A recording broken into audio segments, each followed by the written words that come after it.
Hello, welcome to Dip into the Ink, the show where me and sometimes a friend goes over a comic together.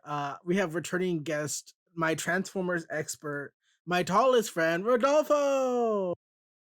Hello. I apologize for the audio. Audio is very weird. And once again, Rudy's so beautiful, we had to dim his image just a little bit, just because we don't Ding. want everyone to freak out. But Rudy, why are we here today?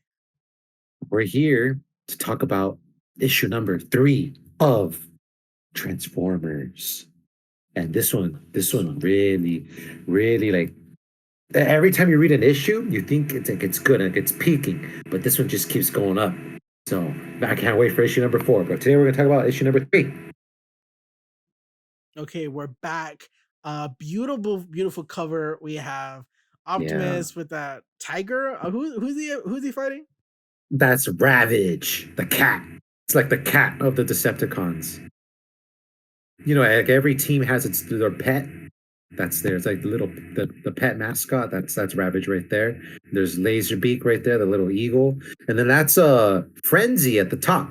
One of Soundwave's henchmen. I don't think we see him in the issue, right? Not at all. Again, you don't even see Optimus Prime and Soundwave fighting each other, but it's still a cool, sick ass cover. So I'll give him props for that. There's one particular image in this comic that I would have put on the cover, but it also would have been a spoiler. But it's like one of the sickest things I've ever seen in a comic. So, but we'll get to it. We'll get to it. Okay. 100%. Okay. But very excited to jump to this issue. We open to Energon Universe issue 3 Transformers, writer artist Daniel Warren Johnson with colorist Mike Woo, Spicer, woo, letterer Wes Wutan, woo. and we cut immediately to what happened last issue where we found out that poor sap that got murdered by Starscream was Carly's dad. Oh no. Yeah, man, the drama is brewing. But you know what? She holds it pretty well. I think she takes it pretty good. Like in the next couple pages, she's like, like we gotta persevere. But the day, man, like breaking the news like that, the way uh Mr. Dang, I forgot this guy's name. We literally just read the comic just I a do couple call him minutes I ago. call him Spike's dad because I forget his name all the time. Spike's Papa there, just breaking the news to her in the worst way possible. I Oh, think it's very interesting because I feel like she's kind of on an adrenaline because she just saw Transformers fight, so she's a bit more like she's open to it. Because if this had just happened to her without any knowledge, she'd be freaking out. But she's like, okay, my dad was killed by a robot. I just saw robots. They're good robots. Okay, like she's compartmentalizing it really well. you're right. I didn't think of it like that because, like, Sam's dad is like he's the one that's like all decked out, all dressed up in his soldier ways, and he is the one that's like taking it really hard. Like, I'm sorry, you won't believe me. It was a giant robot. I was like, wait, you know this already. And they're kind of having this moment when suddenly, like, crash, Laserbeak shows up, and Spike's dad starts shooting. Laserbeak just tosses him over his shoulder. Once again, I nail this every time, but the facial expressions on these characters are just so good. Sam just looks so horrified. Spike's dad, his face is just like so like combat ready, like and it's so good. And I love seeing Laserbeak as well because Laserbeak's like kind of like the spy for the Decepticons. It's always doing can't even speak right now. Reconnaissance. So to see Laserbeak in action and actually like doing stuff, it would have been nice to see some lasers, but at least we got the beak action going on. So I'll take that. That's 50-50 of its name. So she's like, get back, and Laserbeak's about to do something, and then you hear, you heard the lady, and then our favorite our favorite Bumblebee clone shows up. He's like, let's back up, laser freak, and gives him a little push and a kick. And it's Cliff Now, Jumper. Cliff Jumper. Now you love Cliff Jumper now, right? I just like Cliff Jumper because I give him a dumb voice. Well, honestly, that's how in my mind, that's how he sounds like. And it's funny because in the Transformers Prime series, you're not going to believe this, he was voiced by Dwayne The Rock Johnson. And he was like this badass character. And he died in episode 1 of the series. And so almost every continuation, at least the 2 recent ones, also in the Bumblebee movie, he died. So it's just a thing for Cliffjumper to die. They just like killing him off. You know what it is? They couldn't afford The Rock for multiple episodes. They're like, we'll have you come in, you'll be badass, and then you'll die. And he was just like, I'm okay with that. I'll do that. Yeah, on like let's picture the Rock's voice like, oh, I I saw you driving away, and I just wanted to make sure you're good. I'm glad I did. You know, like I like yours better. No, you should voice Cliffjumper in the future. Maybe I will. But yeah, he shows up, and then we have Spike's dad that's like, get away, and then just shotguns Yeah. him in the face.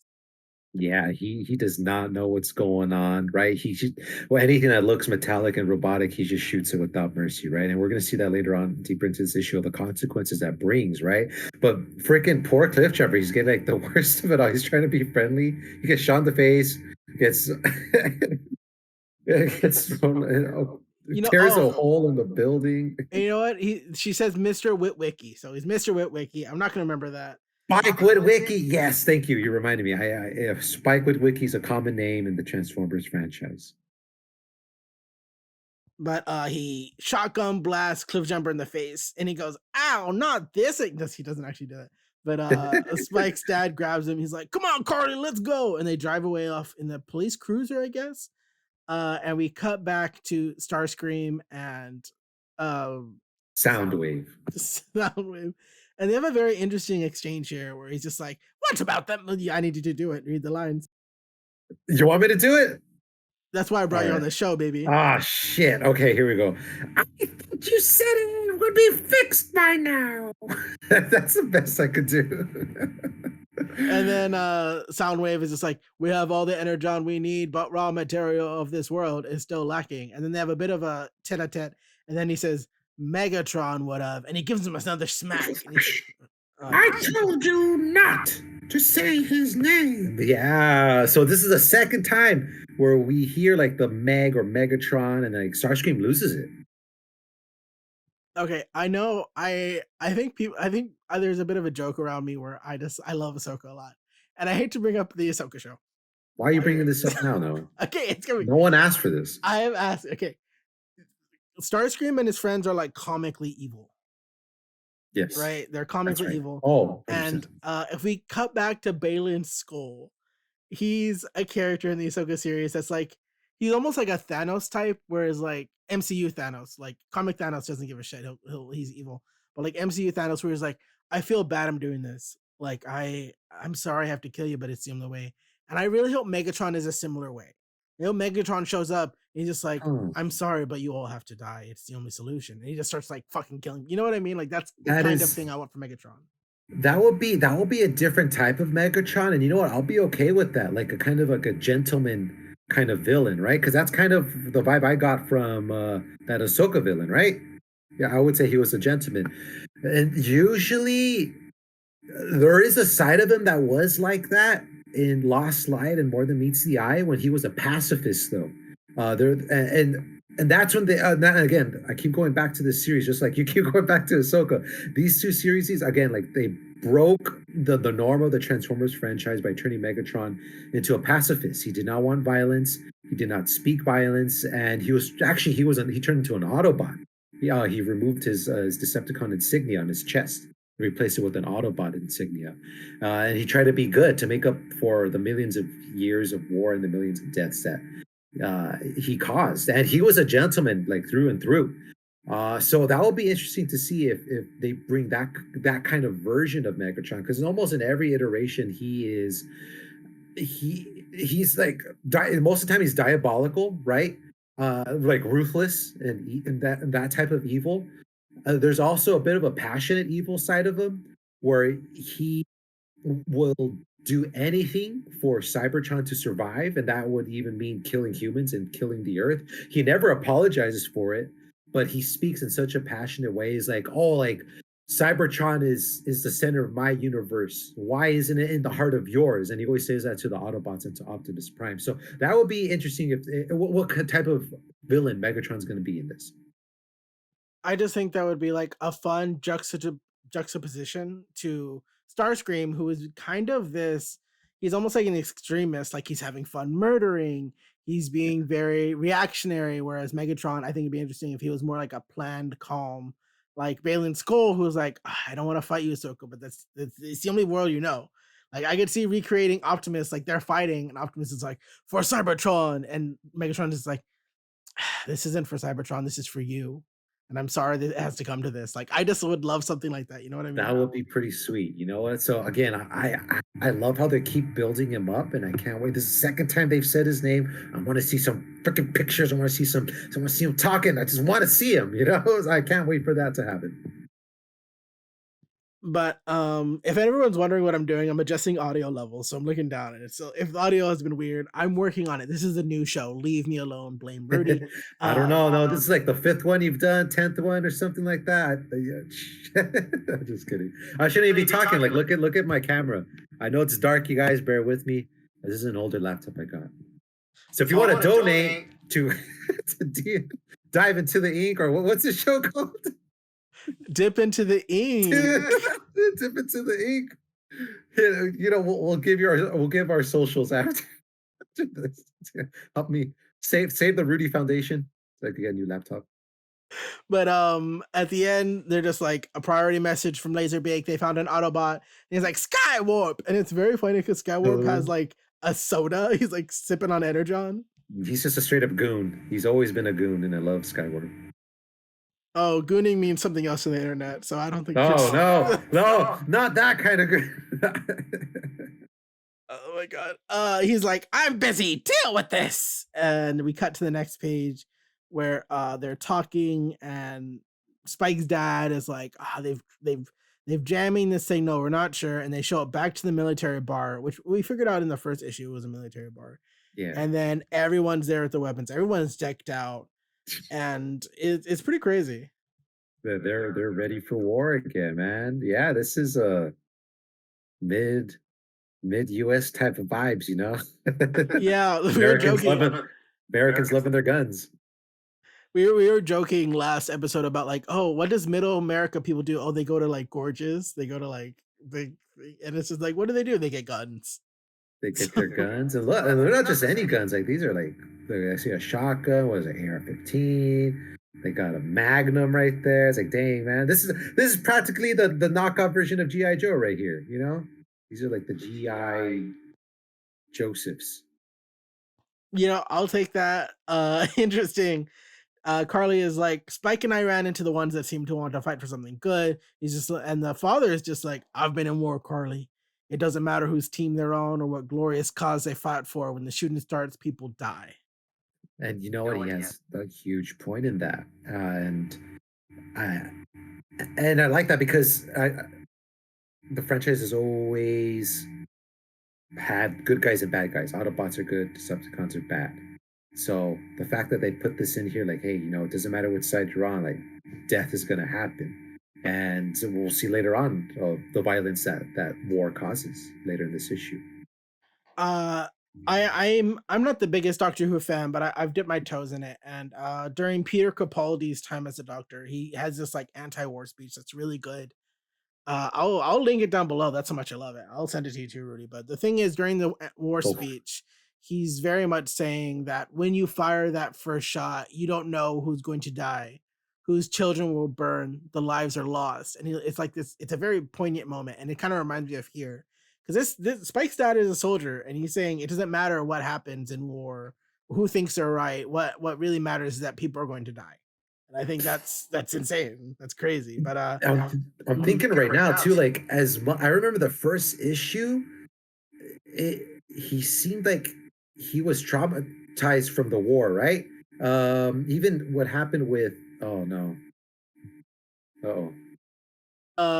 the death of the brother or whatever, right? Yeah. Okay, I can hear you now. Sorry, connection from my computer very briefly, but yeah, with this brother, right? So I'm thinking right now, and I'm kind of surprised how everyone in this bar, which I would assume are soldiers, have some kind of military background, how like impulsive they are, going back to the old reflex of gearing up and getting ready for war. As much as they are trying to escape from it, or as much as pain as it caused them, when they were enlisted, or I can at least speak for or Sam Witwicky, but how quick he is to go back to his gear and grab his gun and get ready for battle.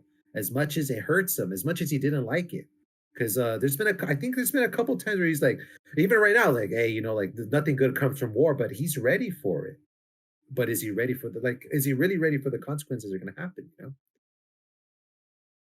And we're slowly approaching those consequences. But well, let's go to the next page where Cliff Jumper is just like, I think we may have gotten off on the wrong foot, and then and he's like, everybody down, and there's this huge moment. Everyone just loads off Cliffjumper, and this shows how like resilient Transformers are. It takes a lot to kill a Transformer, believe it or not. And like look at him at the bottom panel. He looks just a couple dents here and there, like he has no mortal wounds. He's totally fine. Obviously, it shows like it hurt him, right? But it takes a lot to kill a Transformer. And unfortunately, it's that thing where where it's a Transformers human thing, where the humans don't know about the Transformers and they fight, and eventually that they're going to get along. But it's like that first meeting where they're very hostile and shooting the Transformers. And frankly, I don't blame them, because Carly and Spike have seen good and bad. To these people, fucking ETs just poured down into their house and started killing their children, and it's so I don't blame him. I don't blame him is what I'm trying to say. Yeah, honestly, I don't blame it at all. But again, I guess it just shows how quick we are to turn to violence, and things we don't understand, right? I mean, again, for good reason. We saw how like Starscream literally popped one and stepped on one earlier, so I get it. I totally understand it, but it sucks that Cliffjumper's getting the worst of it all, like the little guy of it all. Why can't I go to Starscream or something, But speaking of Starscream, we find our favorite Starscream's clone that's like, thanks for starting the job for us. And then who's this again? Remind me. Skywarp. That is Skywarp right there. He is again. They all look pretty similar. He's part of the Seekers. Starscream's entourage, and his power is teleportation, which we'll see in a little bit. But look at him, he's going off as well. He's having a great time, like kicking people left and right. He even says it right here, like, "Hey, this is actually pretty fun." And we make it to the bottom where it's like, "Oh, Optimus, like, look, it's a Decepticon, right?" So like, Carly and Sam, they already know who are the good guys and bad guys, and Optimus Prime's going down. Can't wait to see what the next panel shows, because Optimus Prime's revving it up. And there's Skywarp saying, like, you know what? Like, damn, Starscream's right. Like, I'm having a blast here. He's like throwing cars, throwing humans around. It's almost like it reminds me of like a toddler destroying like a sandcastle, or like hitting their toys or something. Just like, I'm having fun. Like, I'm just destroying shit. Like, no empathy whatsoever. Get to let loose. And then here we go. The moment of truth. Cliffjumper gonna die? Is this gonna be the third time in recent memory where they're gonna kill him? I don't know. It doesn't look good for him. As my Transformers expert, Skywarp or whatever, he specifically says, prepare for the black. Is he just about, is the black something, or is that just death? Or I just want to ask. Honestly, I think that's just a cool, badass way to say like goodbye forever. But I know in the Transformer video games, like when you die, like the screen goes to black. This is like showing like it's like your PC shutting off, right? Or your Xbox turning off for good. You get the red ring of death and it's gone. So it just shows like, since our robots, right, they're being deactivated. All they see is black. There's a very heartwarming moment where Carly's like in front, like, please don't do it. And he's like, Carly, get out of here.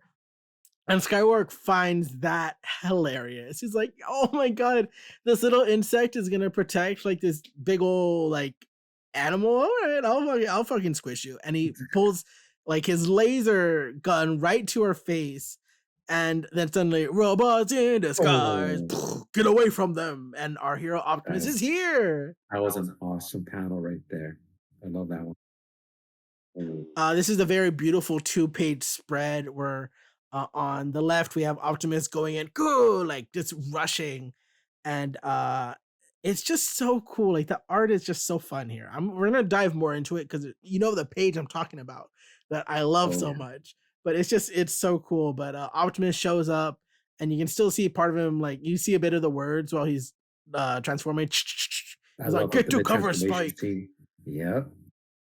This is a fight I must wage myself. And then we have a About bit to more go fighting down. here. I love this. Yeah, Skywarp going using his shoulder cannons, which that's what I always loved about the Seekers.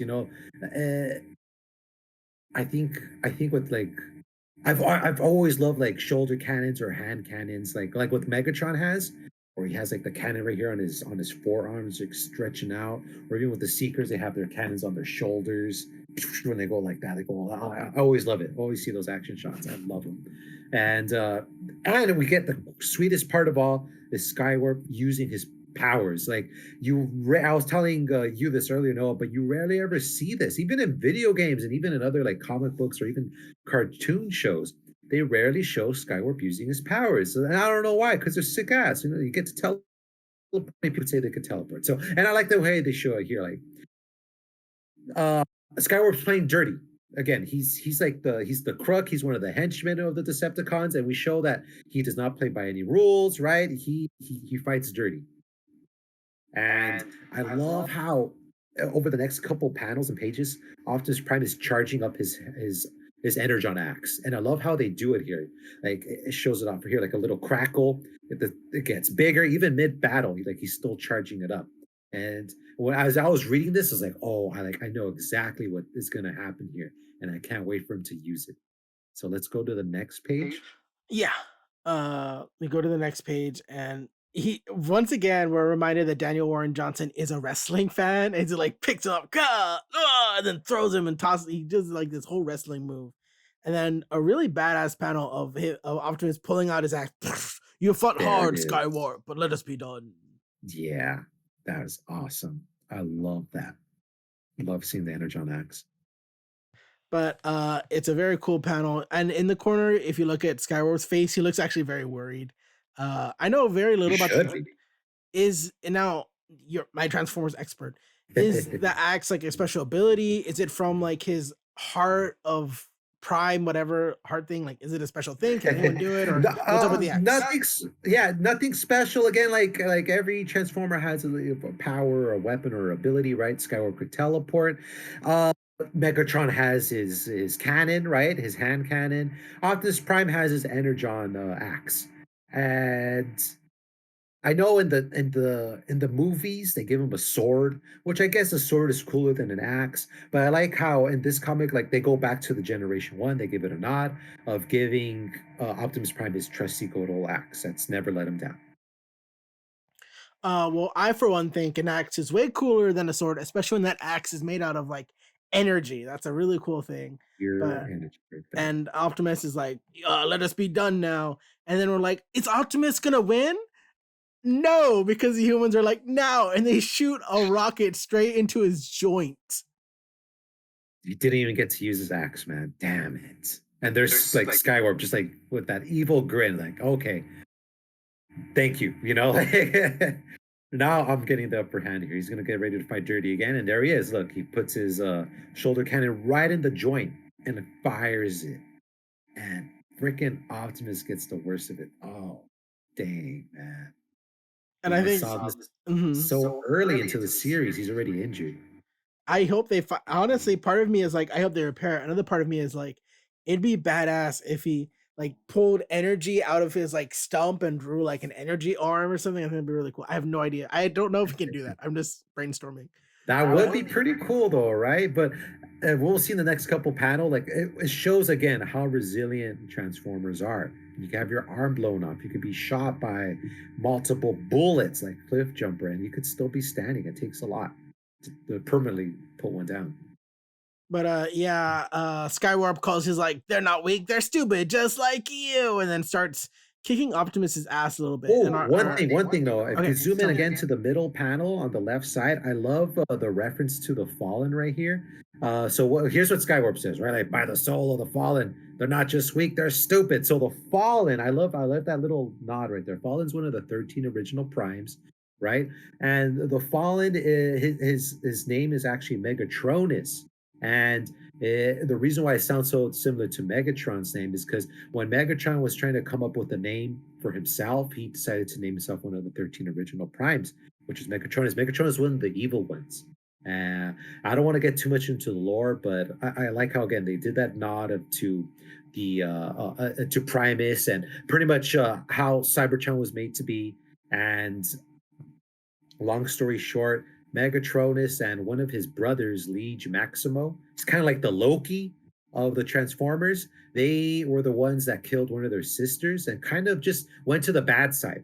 And they're pretty much like 13 siblings, and they're supposed to create harmony within the planet of Cybertron because they're all different parts of their god, which is Primus. So that's why he's Megatronus is known as the Fallen because he fell out of the group. He betrayed his siblings and went to the dark side. So it's also very interesting how Megatron named himself after Megatronus. See, lore dumps like that is why I brought you on. Yeah. Thank you for having me here. But Optimus, he starts shooting, and then our boy Spike runs forward. Optimus, hang on! And unfortunately, the humans just keep firing, and it's like there's a very sad thing where late fuck, I forgot everyone's name. The Starscream ripoff starts shooting, and Optimus is like just taking it from his back. He's just like trying to block it. It's really sad. He's taking a beating. And I don't know what Sam was thinking here. I don't know. I don't. He's running into to go in front of Skywarp, but like again, that just shows how courageous Sam is, and he's been dealing with a lot over the past couple hours. This whole town has, but the fact that he isn't afraid and he's brave to rush into battle, compared to maybe he's a better version of his father, which again we see how look at that panel right there. He's just like angry, like pour it out on them, and and when I was reading this, all happened so fast, and we're gonna get to the next part, which like it really devastated me what happened next. Yeah, it's very sad. And both Spike and Carly, despite being tiny humans, both tried to get in the way, and it shows the resilience of these human characters that makes them really endearing really fast. And in the next page, we have it this I think this is very well done, where it's just a Oh yeah, solid color background. You see Spike and a little splat, like as a bullet goes straight through him. yeah, And this is like I think 17, 18-year-old kid because they were talking about going to college. So like this is a teen, like a teen kid who just got a bullet through his like spine, I guess, and he falls to the ground. And we talked before about of course the facial features are great, but we talked before about how they have to convey Optimus's emotions through his face and through his body language, especially since he's the mask. So like Optimus's hand going up while he's like on the floor beating like his eyes. It's really good. yeah. It is. I gasped when I saw that this page, like when they shot Spike. I was like, no. And everyone gasped, even his dad, like Spike, like what? Like hold your fire, like, and they don't even know what's going on. Like they're like, hey, Sparky, like what? What's going on?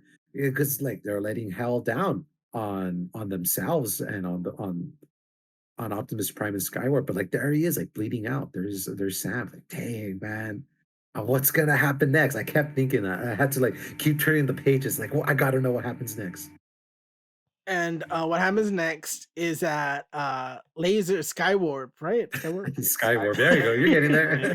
Skywarp is like first him, and then Optimus shoulder checks him. Ah!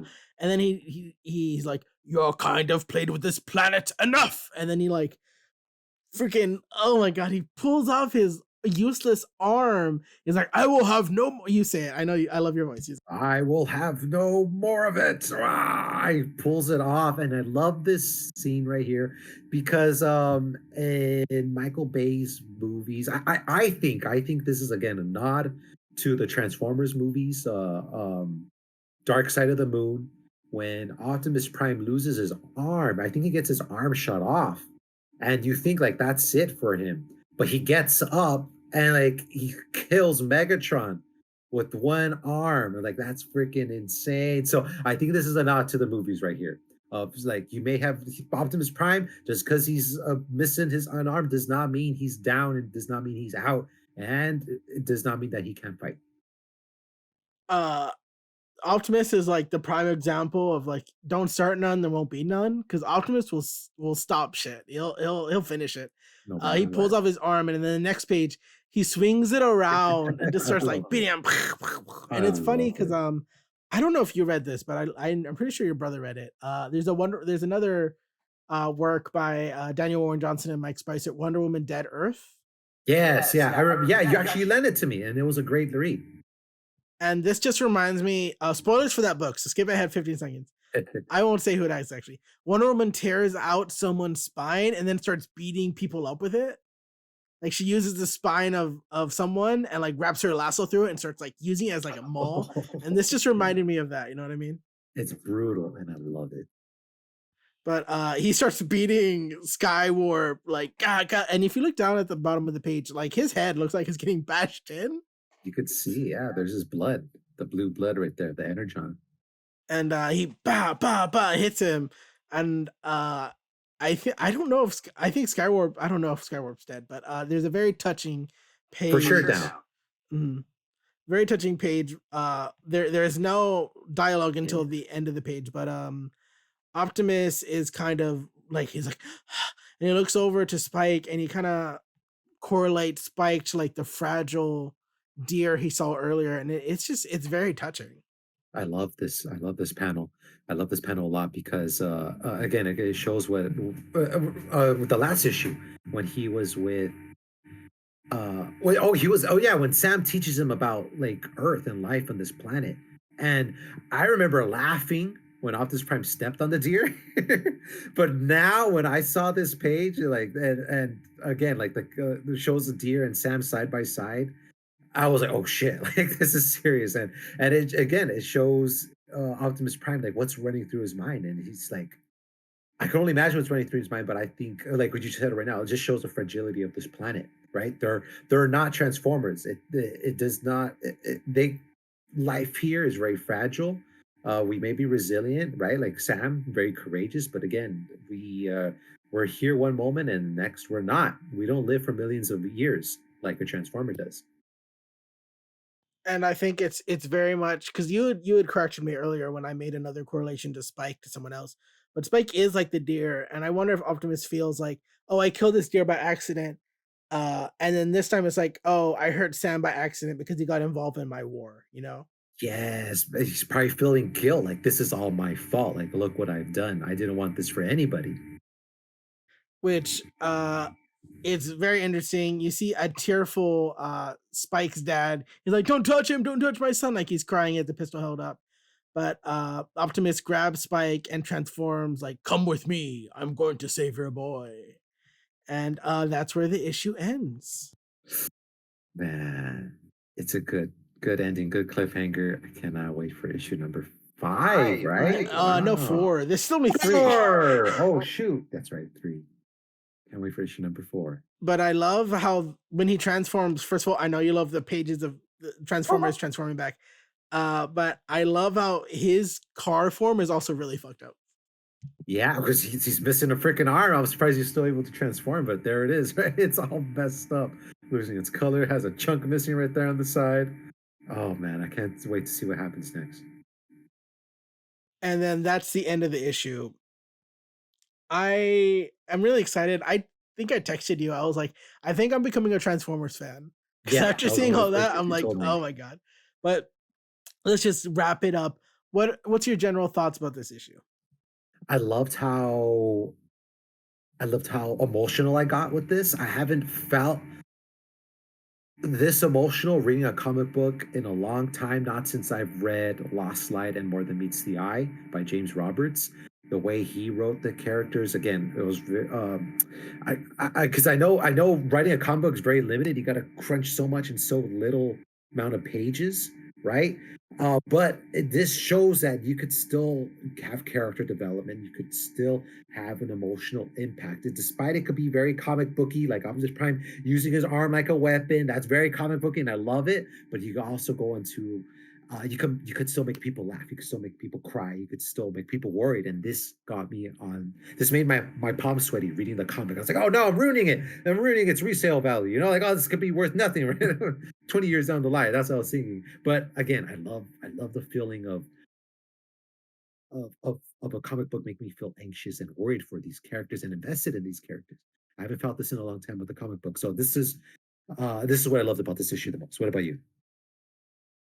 I think it is really done a good job of not only endearing me to these characters, but leaving me wanting for more. Whether that is through a cliffhanger, like physically, or one emotionally. Like there's always it leaves you with a rush to want to read the next issue. So I feel like this is gonna do really well in trade when it's like 6 issues together. I think it's gonna do really good in trades.